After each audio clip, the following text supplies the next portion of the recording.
I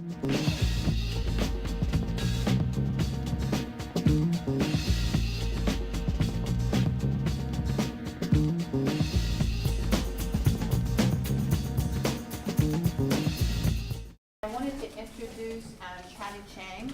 When I met Patti, she was CEO of the Women's Foundation in San Francisco. Is anybody here familiar with the Women's Foundation? Well, it was an incredible. You are? I've heard. Okay. And which funded over 1,100 organizations throughout California as well as in Mexico. And China, Afghanistan, and the Middle East. She oversaw the merger of a Southern and Northern California foundation to create a statewide foundation for women. Patti served as a commissioner on the United States Commission on International Religious Freedom and the San Francisco Commission on the Environment. And she was the president of the San Francisco Commission on the Status of Women, where she chaired task forces on sexual harassment, sexual assault, and domestic violence. To your return. Patti has served as the board chair of the Women's Funding Network, an association of 120 women's funding organizations, 20 outside of the United States, and the Women's Institute for Leadership Development, working on human rights, and that's internationally. Mm-hmm. Patti is also a mom, that's not in her bio, and she's a great friend, and she's a very down-to-earth person. Patti was instrumental in passing the convention to eliminate all forms of discrimination against women, making San Francisco the first city to adopt an international treaty. That's phenomenal. What year was that?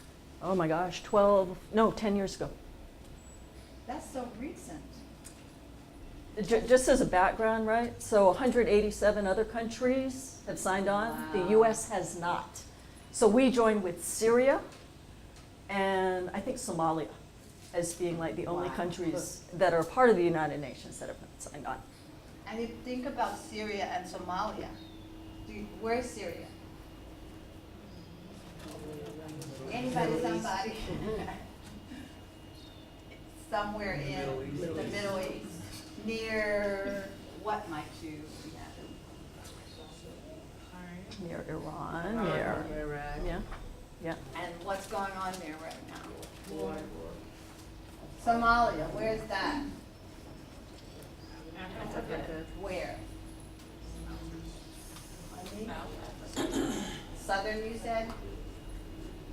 Where is it? Somebody anyway. Patty?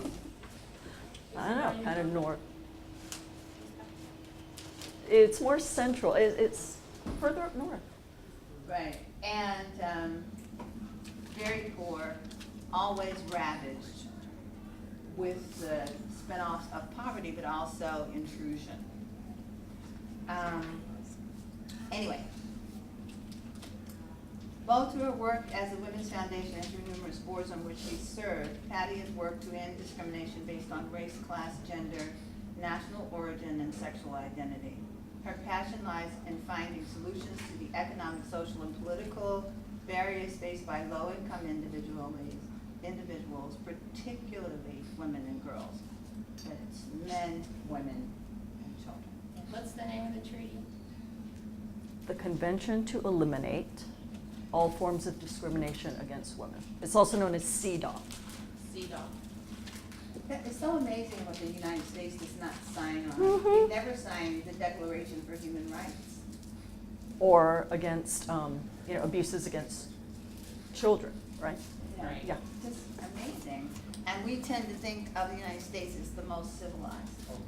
Well, that's because we, quote unquote, we, think that we're superior to every other country.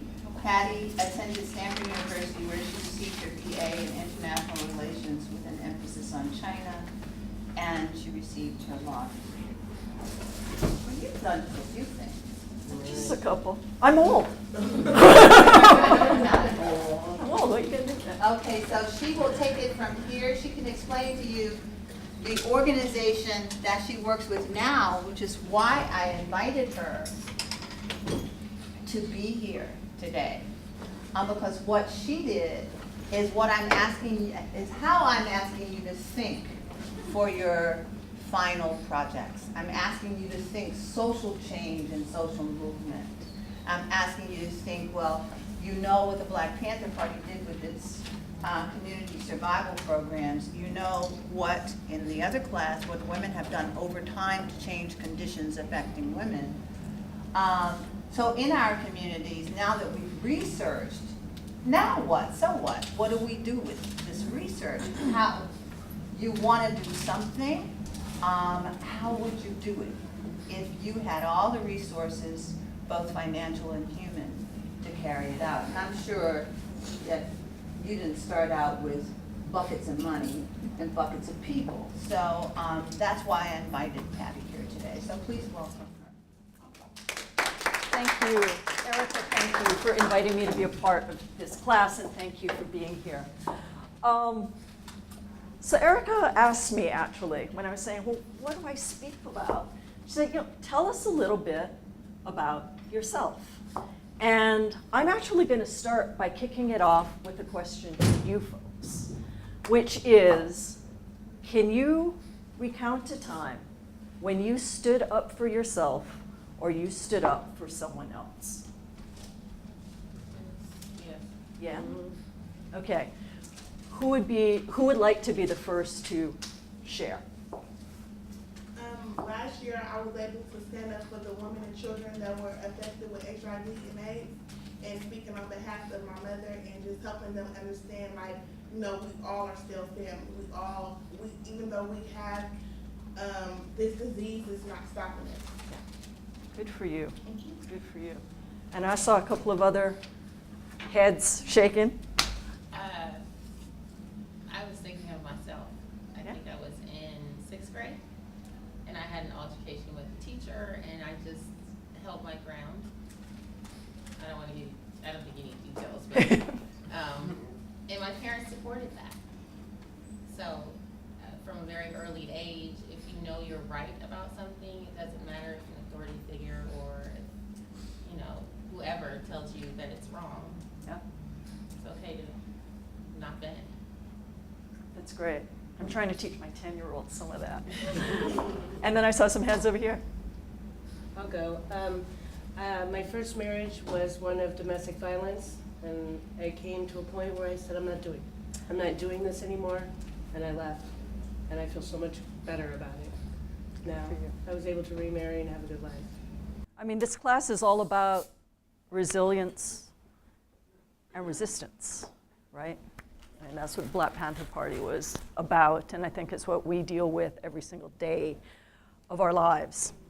So before I get into what I'm doing now, I just kind of wanted to give you a little bit of background as to what maybe made me get here. So as Erica said, I'm from Hawaii.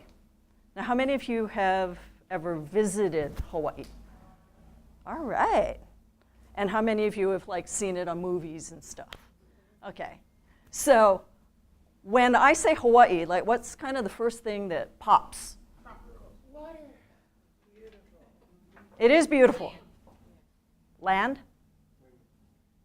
I'm sorry? Women. Mai Tai. Okay. Okay. Colonization. Yep.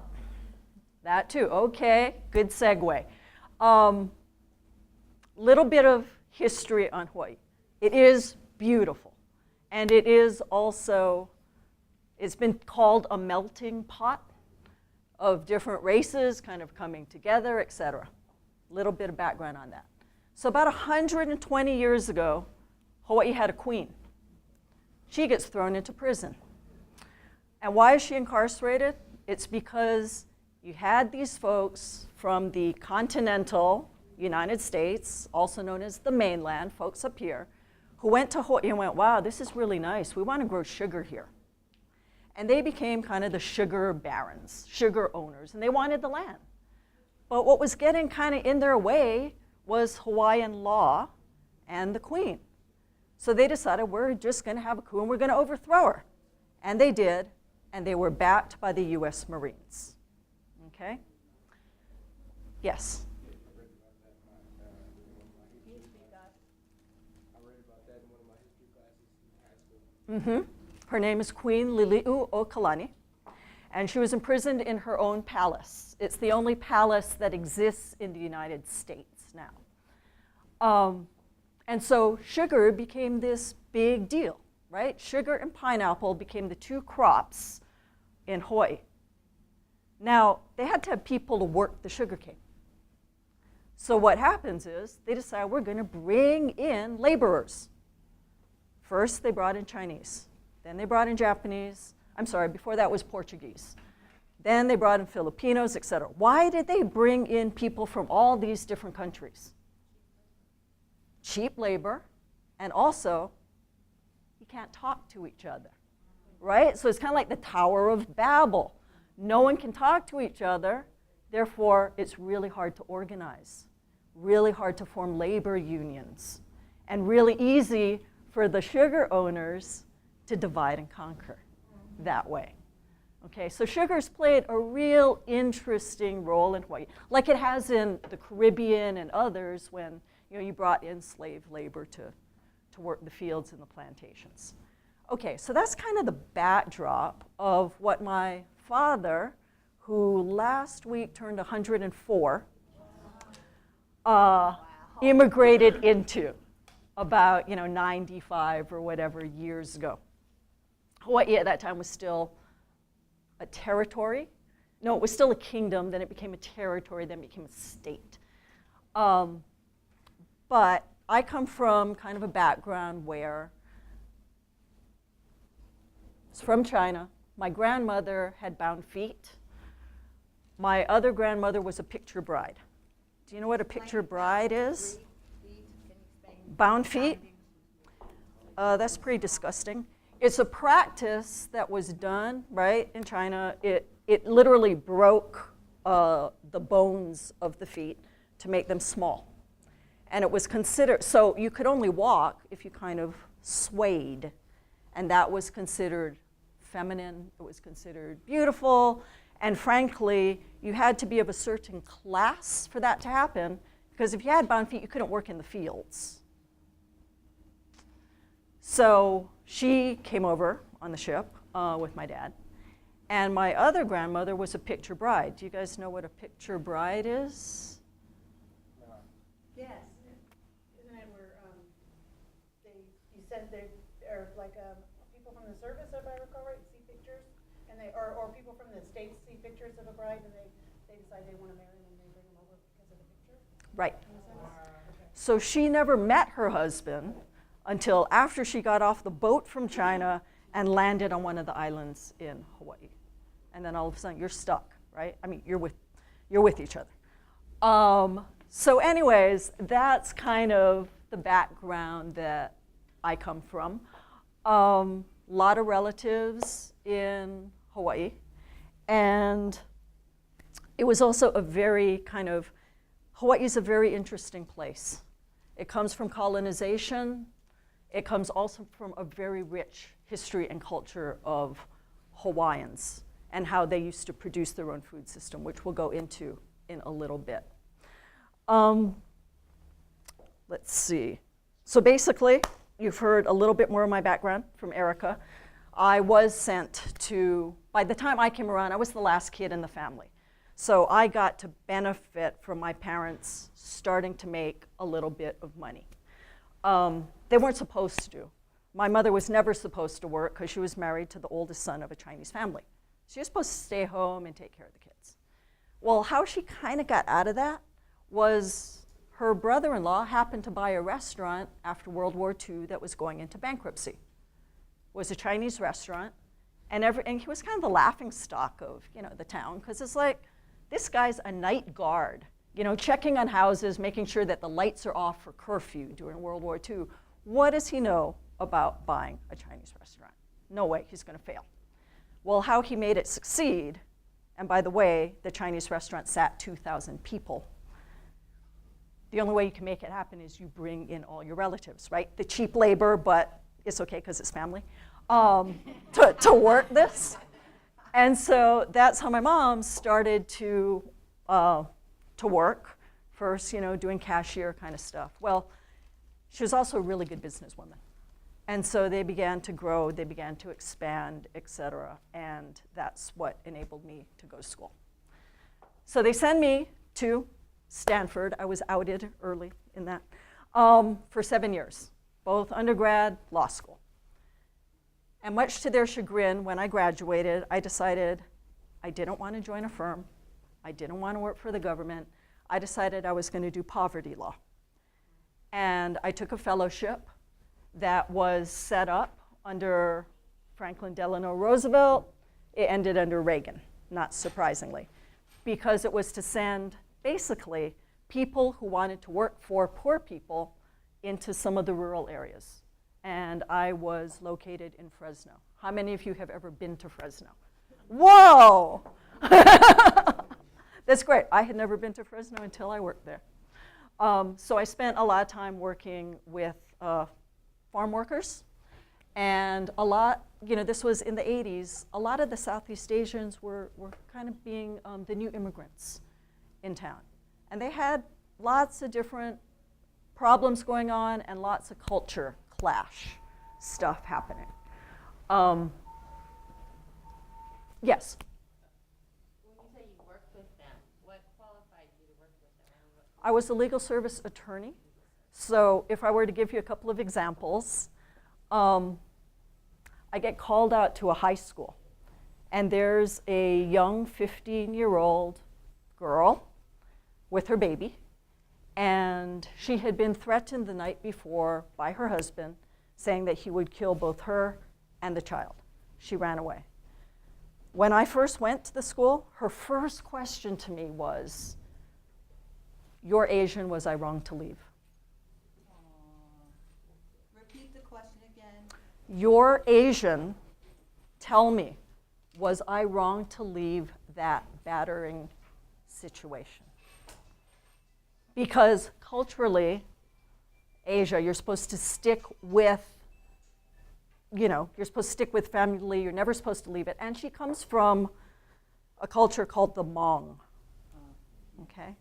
Now, as some of you know the Hmong, the Hmong actually were originally from China. They came down into Laos, Southeast Asia. And it was a slash and burn kind of economy. Now, these folks didn't have a written language until about 45 years ago, okay? Now think about that. No written language, no books, no whatever. Everything is oral, okay? And so now they land in Fresno, and things that we might call kidnap and rape, they call a marriage custom, okay? They don't understand why you can't go hunting only in certain months of the year. That makes no sense to them. Or why you can only hunt certain things and not kill other things. Or why they can't kill a pig in their rented apartment because they're doing an exorcism ceremony because their kid's having epilepsy, okay? And the landlord therefore wants to kick them out for killing a pig in the bathtub. So there were a lot of culture clashes, and that's how I got involved as a legal service attorney, because they would come to me and say, "I don't understand. I'm in trouble, I don't get it." So anyways, I'll go really quickly. From there, came back up to the Bay Area, which I consider my home, worked for Children's Hospital in Oakland, helping to raise money, because it seemed at that time to me that all these nonprofits needed to have money. They were having a hard time getting it, not so dissimilar from today, and there weren't enough of us who knew how to do it to bring it back to the communities that we cared about. So that's why I decided I needed to learn this skill that I didn't have. From there, you've heard, I went to work for the Women's Foundation of California, and I led that organization for about 13 years. I retired. Basically, I thought that no nonprofit should have someone there forever, that they needed new, young blood, and besides, I needed a break. So I took off, and then what happened, and I never, ever thought that I would start a foundation again. And what happened is my partner said, hey, have you ever thought of doing microfinance? Microfinance, small loans to poor people. And it was normally begun outside of this country. It began in India and Bangladesh, depending on who you ask, about 35 years ago. And I said, well, I thought about it, but I was too busy doing other things. So she said, well, there is a conference in Bali, Indonesia, want to go. And how could I turn down going to Bali, Indonesia? So with that, I'm actually going to play you a little video.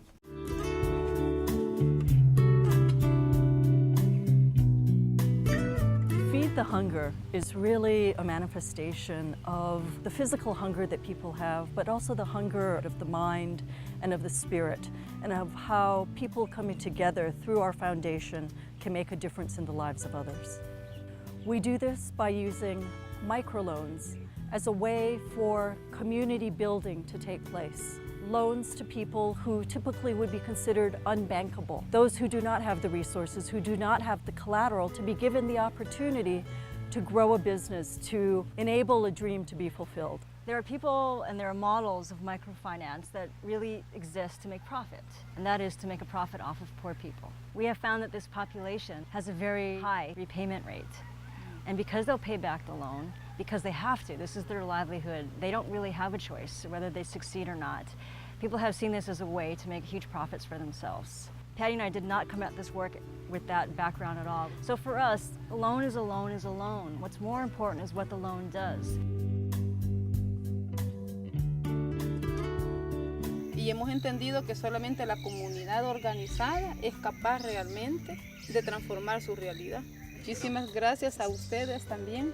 Vienen, digamos, a generarnos no un apoyo de decir pobrecitos los campesinos, sino que un apoyo, digamos, que nos permite a nosotros asumir una responsabilidad, ¿verdad? Y un manejo mejor y eficiente de nuestros recursos. Muchísimas gracias por su visita, por haber conocido muchas de las cosas que hacemos aquí con mucho empeño. These loans are all about building community. And it's not just to repay the little bits of interest on their loan. It's women coming together to join in song, to join in dance, to rebuild the very communities sometimes that wars have ripped apart for the last 20 years. Once people can see that their collective power made a change in their neighborhood or in their community, then it really gives them that self-confidence to know that they can do more. Taking care of the community is a responsibility. It's not just about what we can get, but also about what we need to give of ourselves to kind of create the kind of society that we want, a just society, one that will help everybody. We believe in investing in human capital, in human resources, and not to necessarily have that be purely a dollar sign. So many of the wonderful things that we've learned internationally, the strength of communities, the ability of individuals to be resilient, are really many of the strengths that we have here at home. And we saw this as an opportunity to have lessons shared and to bring our finance work home. So in Hawaii, we thought we'd look at some of the economic issues that people are struggling with. And what we came up with was the fact that 90% of our food is imported, while 80% of our food is exported.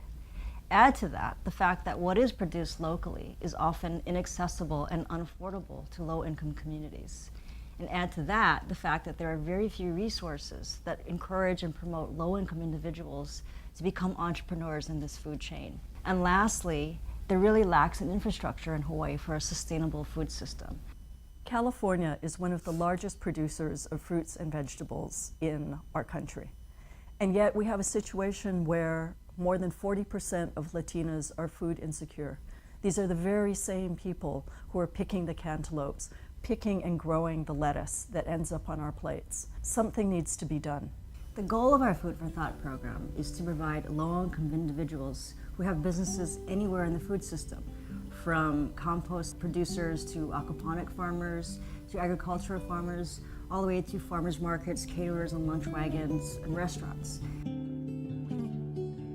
Credit is a lot like water, that it allows growth. We also believe in financing a lot in low-income communities because we think credit is what allows for expanded economic activity, therefore job creation, the ability to earn income, particularly living wage income, and therefore the ability to accumulate wealth. I wouldn't have qualified at a bank, but Feed the Hunger allowed me to own my own business. Lisa, you being a second generation farmer, raiser of livestock, are really exactly what the islands need to be successful and to be much more food secure. It's not just the small independent farmer that's starting up, but it's also some of the farmers or food producers or distributors who may already exist. Totally. who just need a little bit more. Yeah, it's just a very exciting time, I think, right now. Exactly. And then giving people a livelihood as well. Yes. Yeah, a Yes. livelihood, a real livelihood, not working at some 9-to-5 office. There's so many people here in Hawaii that are passionate, who want to get involved with the food system. And we know that the new economy is based on small entrepreneurship. And so our investment on this small level will really bloom, not just for Hawaii, but globally.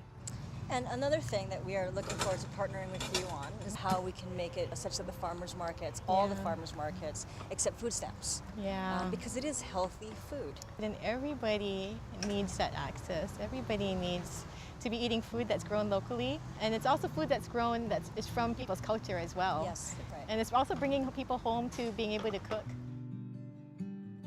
We're living in a funny time today where things are disappearing. You go down the neighborhood and that mom and pop store, that restaurant, they're closing their doors, and this is not a good thing to see. Imagine if I said in 10 years we're not going to have drinking water in Hawaii. Sustainability is making decisions today so that our grandchildren's children can enjoy what we enjoy today. And when they talk about food security, that means we have to have farmers farming and creating our own food. By increasing our local food production by 10%, we're actually helping our own economy.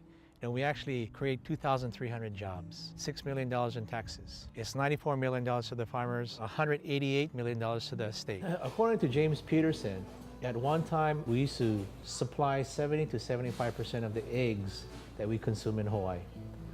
Today, we're down to 30 to 35%. Doing fish is not easy. Right. When people don't have enough capital, they cannot do it. Because you have to wait for 10 months in order to sell your fish. And now you're recently expanding into chickens. Right, but when I learned that the eggs is short in the market, so I tried the eggs. So you instilled in your children then from a very early age hard work. And if they just got an opportunity, like your son, he could be extremely successful. You talk about this like it's something that everybody just does, helping other people out. And now you're willing to turn your business over and train someone else in the community who's struggling. And where is it in you? I don't know, for me, I will give people till my last penny. Okay, I won't keep it. So when people come to me, they said, I need money, I will give them. And I will find my own money to spend next day. I think it's from my own heart that I want to help. Feed the Hunger Foundation, microfinancing toward innovative and sustainable solutions. Join the movement. So, people ask me why I do this kind of work. And everyone that you saw there is kind of, to me, like a rock star. You saw pictures of women from Liberia. Do you guys know where Liberia is?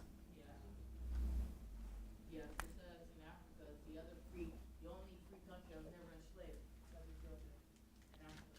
Right.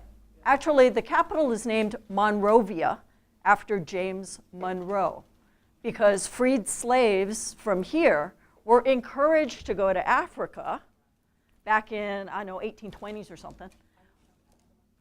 No, that's it. That's it. We don't have time. Thank you. And Liberia, we could go into Liberia, but Liberia was in civil war for 20 years. And it was one of those cases where a lot of the boys were forced to be soldiers. Where about 60% of the women and girls have all been raped. And we got involved because we were invited there, actually, by a woman named Jube, Jubei Peel, who, when the war broke out, and they were basically, it's estimated that anywhere between 250,000 and 500,000 people were killed during this time. She lost her husband and she lost her kids along the way. She fled to Sierra Leone. She was told that they were killed. And indeed, they were just about ready to shoot her husband and then realized, oh, he's a soccer star. We got the wrong guy, and they let him go. So when, in 2003, Liberia's civil war ended, and it's kind of a great, interesting case, because what helped to end it were the women. And it was the women who came together and said, look, my husbands, my brothers, my sons have all been killed.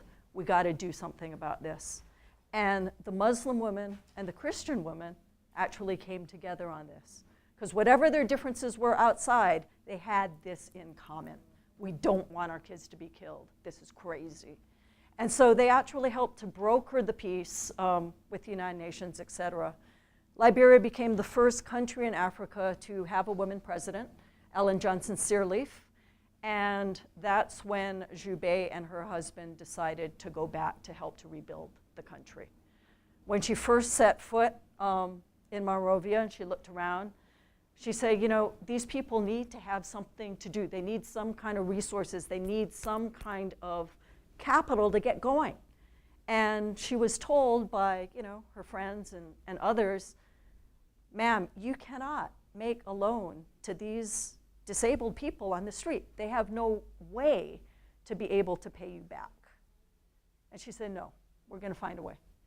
And so actually, what these people on the street did, because there weren't wheelchairs at the time, they were maybe, if lucky, they were sitting on cardboard kind of boxes, et cetera.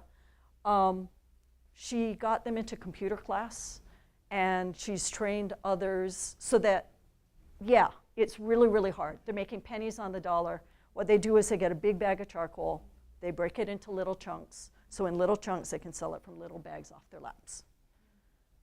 But they're no longer, but they are in wheelchairs, they're making a livelihood, they're being able to at least sustain their families. So kind of fast forward. So we are making loans into 6 countries that are pretty poor around the world, Liberia being one of them. Sierra Leone being another. In Africa, Nicaragua. In South America, you saw some of the people there. And in Nepal, Inner Mongolia, in Asia. We're looking next at Bolivia, and I just got back 2 weeks ago from a place called Myanmar, or Burma, which was also run by the military for a long period of time. And anyway, whole other story. Yes? Saying microfinance, how small are these loans? Okay, so we make a loan to a partner organization that's doing this work, okay, at about $50,000.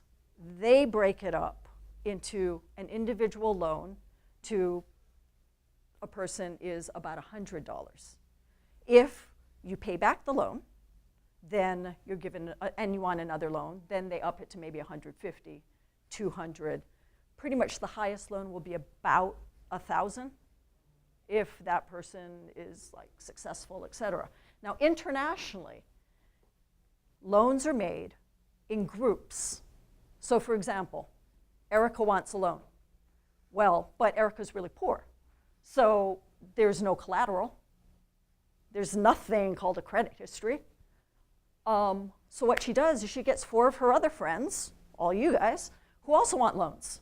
And maybe your business is to be a tailor, and your business is to be a farmer, and your business is to run a little kiosk and sell things, and your business is to make palm oil. All of you folks are responsible for each other. So if one person does not pay back the loan, none of you will get the second loan, okay? Now what does that mean? It kind of means that, wow, my family's going to be supporting your shop. And if anything comes up, I better talk with, you know, one of you to help me figure this out, because we're all responsible for each other. It's a different kind of community building that happens. things are also designed a different way. Like, has anyone taken a loan from a bank or anything here? Okay, you gotta, yeah. You gotta pay back, right, every month, or, and then, et cetera, and with interest. So in this other kind of way of lending, people are paying back, but they're paying back every week. They get together as a group. Why is it done every week? Because, I mean, that's a lot of work, right, for people to come together once a week. Well, what I've been told is, Patti, if I had to just pay at the end of a year, no way. Someone in my family would get sick, right? There'd be a funeral that I'd have to pay for, or a wedding, or, you know, whatever. But if I pay back once a week, what that could just mean is one less handful of rice that goes into the pot. I can control that. Otherwise, sometimes I've been told, well, you know, my husband wants to go to the bar on Friday nights and takes the money. Or, you know, my son will take the money and go to visit prostitutes. Every town I've been in around the world has bars and prostitutes, okay? So it's just something that folks have to contend with, deal with on whatever level. And can I ask you? Yes. And so $100 for us is one thing. In Mumbai, or any other, Nicaragua, Mexico, $100 means not the same thing. Correct. $100 means you can set up a shop. $100 means that you will be able to buy a couple of bicycles to take your produce to market. That's amazing. $100 means that you'll be able to buy 3,000 chickens in China. Chips that you can raise 4 months later to sell as chickens. Okay? So. Because we're talking about poor countries. Right. Well, not the poor countries aren't poor, but people are living in such conditions of poverty that the economy is completely different. Correct. My foundation will probably not make loans in Italy. Okay? We go to those countries that have, like Liberia, 85% of the people live below the international poverty line, which is, how much do you think that is a day? That you're earning a day? The international Yeah, poverty? the international poverty line. $10. Pennies.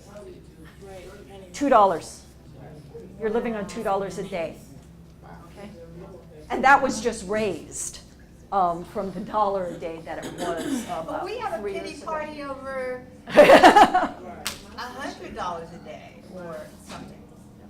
Yeah, yes, ma'am. So do other countries, when you give out a loan, when you're loaning this money out, Right. do other countries help you loan this money out? Do other people come to you and say, hey, can I contribute to your foundation and help you give this money to these people over here because they're poor? Not really. Let me tell you why. Okay. I could give us your dollars and this is what we're going to do. And I may get to that point. But when I started, I didn't want anyone telling me that I couldn't make loans to this country because the US government didn't like them. Or I didn't want them to tell me you can't make loans to undocumented farmers in Central California because they're undocumented and they're not here legally. I didn't want strings attached. Now, I mean, fast forward it, I have received $1 million in loan capital from the federal government to make loans in Hawaii. Okay, so I change a little bit there. But I'm sorry, yes. You had a question? No? Well, you said that you said Central America? Mm-hmm. Is that what you just said? Yeah. And you didn't want them not to be able to make loans there? Oh, no, I'm sorry. We do make loans in Nicaragua. I'm getting ready to make loans in Bolivia. But we look at, where the poorer economies are. Bolivia, I think, is considered the poorest country in all of South America.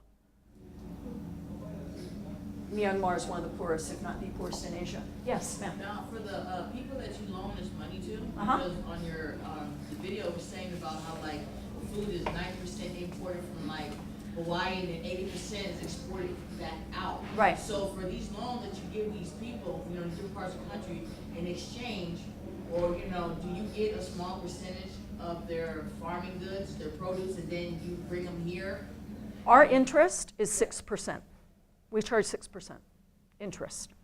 Now, that is not enough to cover our expenses. So I still am raising money from other foundations and other individuals to sustain hiring employees, et cetera. Those stats were all about Hawaii. And it was because Hawaii we import 85% of what we eat. Now what that means is that, say there's major disaster, natural disaster or man-made disaster, right? There's strikes at the ports. Food can't come in on the Matson shipping lines. It's estimated that Hawaii has enough to sustain itself for 1 week. Talk about unsustainable. Yeah. All of Hawaii. All of the 7, or depending on how you count it, 8 islands. Right? Okay? Because like many Central American countries, we were colonized. And so what was grown on the land was sugarcane and pineapple. Okay? Now those companies are gone because the cheap labor is in Brazil and the Philippines. Okay? So, but we're such a culture of importing everything that we eat that we haven't learned to really grow enough. So for Hawaii, it's a unique moment in time that I'm trying to latch onto. And we're trying to reclaim some of the land. And so, okay, if a loan in Liberia or Nicaragua is $100, here in California and Hawaii, we average between $25,000 to about $75,000 per loan. Okay, that's the total difference in economies that we have going on. And Hawaii falls under, though it's poorer than most of the states in the United States, it falls under the United States economy in terms of how money circulates. Yes, and more. I have a question related to their final projects. Oh, yes. It's okay, this is really wonderful. I'm learning a lot. I'm sorry I didn't get to go into California in depth. Well, so we have one group, I don't think anybody from that group is here right now, but they researched the Black Panther Party's free food program. And there are 2 or 3 of them, but this other one is going to look at the correlation between the food programs and the party's free health clinics and health care. And so you talked about food insecurity. Oakland is what's called the food desert because there are a pile of corner stores and the markets are way over somewhere else, and the ones that are in the community have flies on the meat. I'm not really exaggerating. And the veggies are different, even in Safeway, which is a chain. Okay, so it's a food desert, right? And so they're looking at food justice and health care. When you use the term food insecurity, that was what you were talking about, that Hawaii, for instance, doesn't have its own food that it's growing. So we have people representing healthcare here, free food, sickle cell anemia research, free ambulances, give me another one of the programs. The busing to prisons program, education, any colony, and the Black Panther Party used to call all the black and brown communities colonies. Any colonial peoples suffer from the lack of investment into that colony, and healthcare, education, all these things, food, nutrition, are a result. So what would you say to them about starting a program here in, you know Oakland pretty well, or? It's why I want to start our next program in Oakland. I started in the Central Valley first because that's where most of our food comes from, and I know some of the labor abuses and oppression that go on there.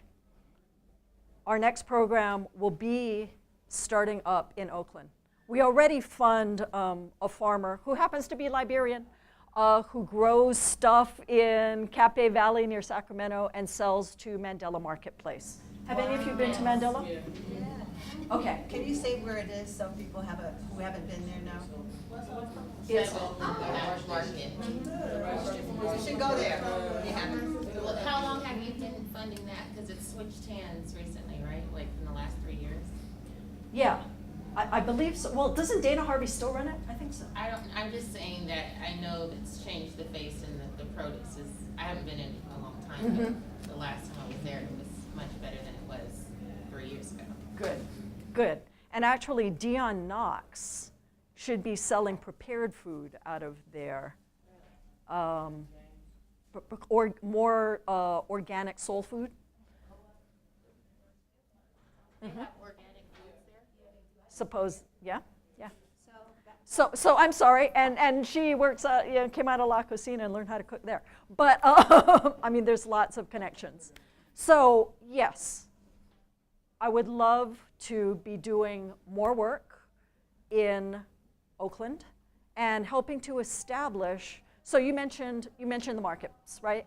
Now we know why there's so many liquor stores. It's easier to carry liquor than it is to carry fresh produce. Liquor doesn't go bad. It has a longer shelf life, so to speak. Therefore, and the markup is really high, so you can make a lot more money off of it than you can off of a head of lettuce.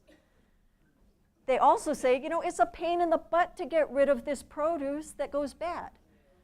However, what I've established in Fresno is something I'd love to establish here. How do you get the youth involved to be able to come, stock the shelves, and also to remove the bad food, giving the store owners no excuse about why they can't carry this? How do you get the farms to agree to be providing on a steady basis, whether it's tomatoes or cucumbers or whatever, to these small little grocery stores, when frankly, they make more money supplying to the larger grocery stores, but that's not who's in the neighborhoods, right? So how do we get this whole chain working so that it's community building?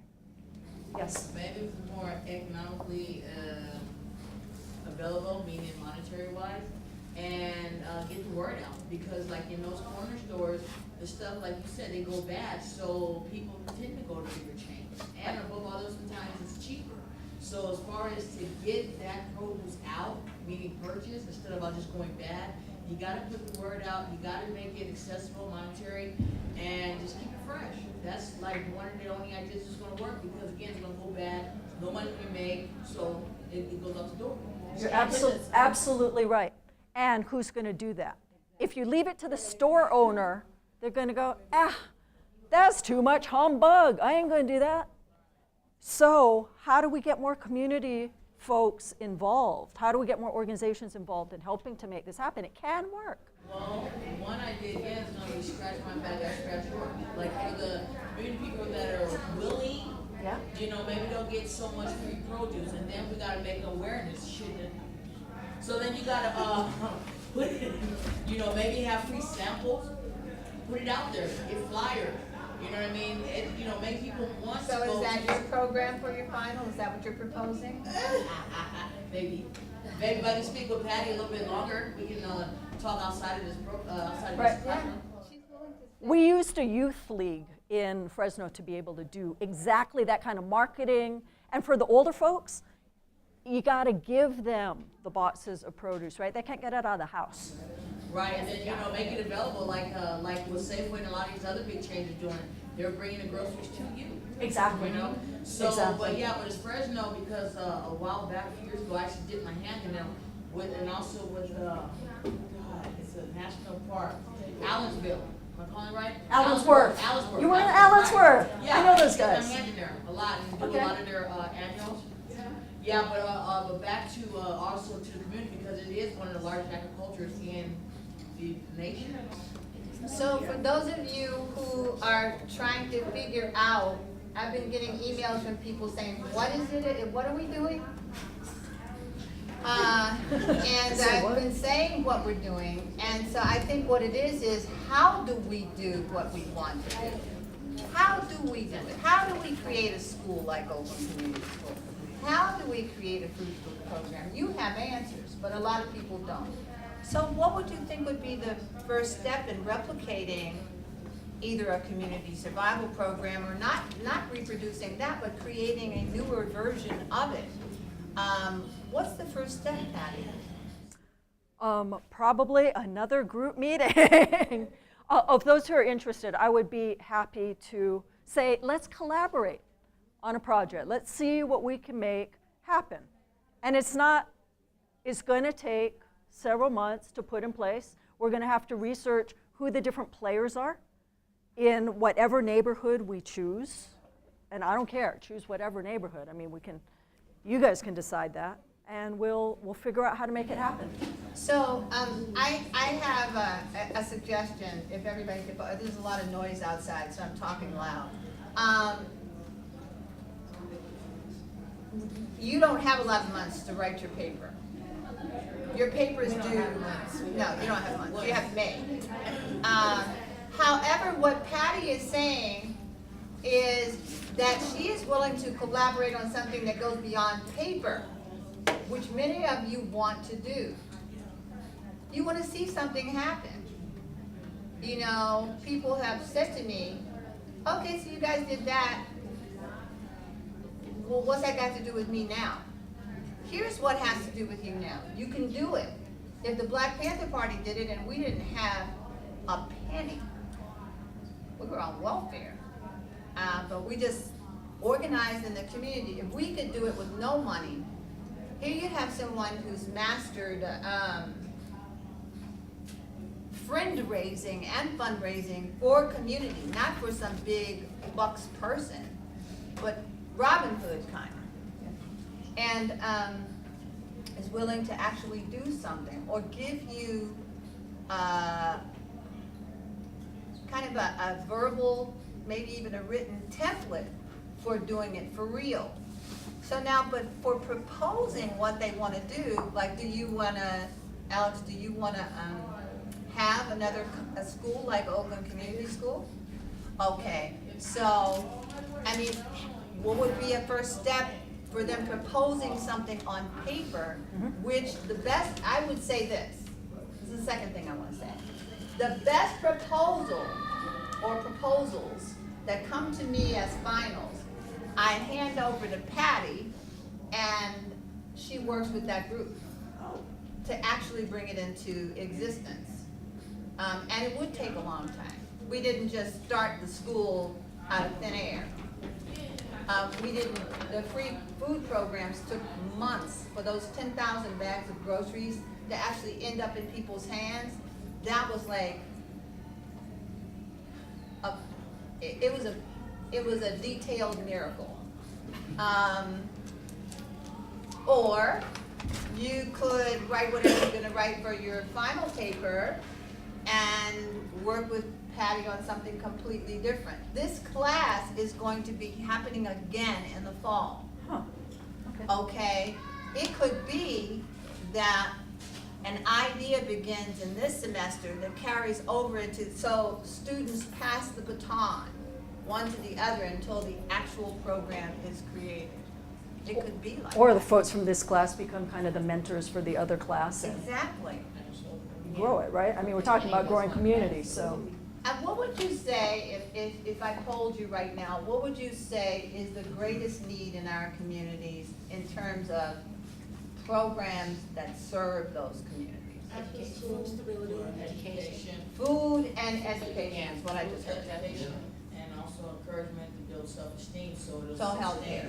Healthcare. So those three things, and that's what your programs are primarily about. Because if we did those, wouldn't we then be able to make a dent in mass incarceration? Yeah. It would be a big dent in a lot of things that are negative that can turn more positive, and as you say, pass the time. It can't grow.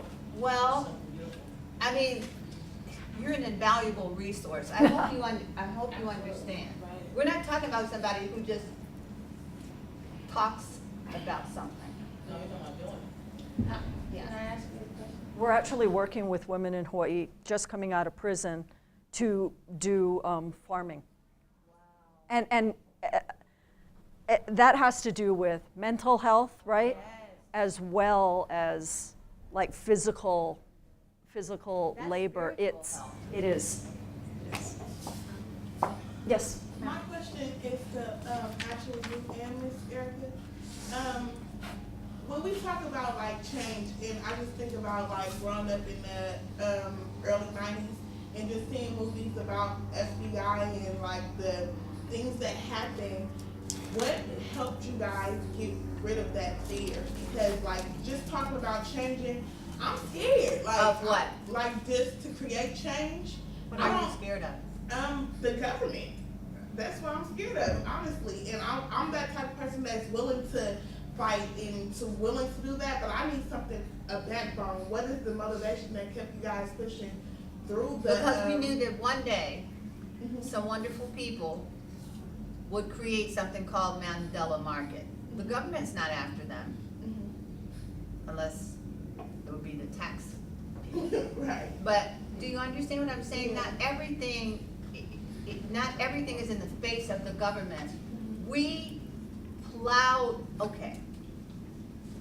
This is a farming metaphor, but I like it because I love gardening.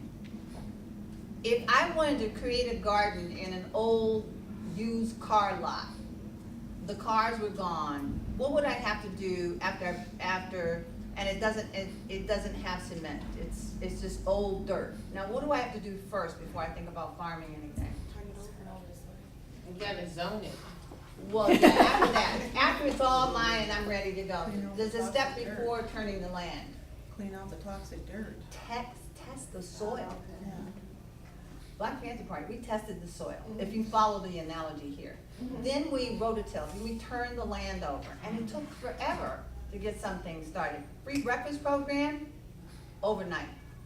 But the school, the busing, the ambulance program, the first ambulance was a hearse because we couldn't afford to buy an ambulance or a van. Somebody gave us a hearse. We didn't care, we put free ambulance on it. The people didn't care what they got picked up. So, okay, and then we turned the soil, and then we decided what to plant. Not just plant, but what to plant that would serve the community. So healthcare, education, mass incarceration, which included police brutality and court injustice, as well as nutrition in the way of food and clothing, were the first things. The government pushed back because we were doing this for the very first time. We were saying, you know what, y'all? You're not doing shit. We're gonna do it. And they didn't like how we sounded and looked. We weren't nice. Because nice wasn't going to keep people alive. So your fear, you want to explore what your fear is. Now, if you're going to be becoming a lawyer and fighting for public policy that changes the distribution of wealth in terms of food, that's hard.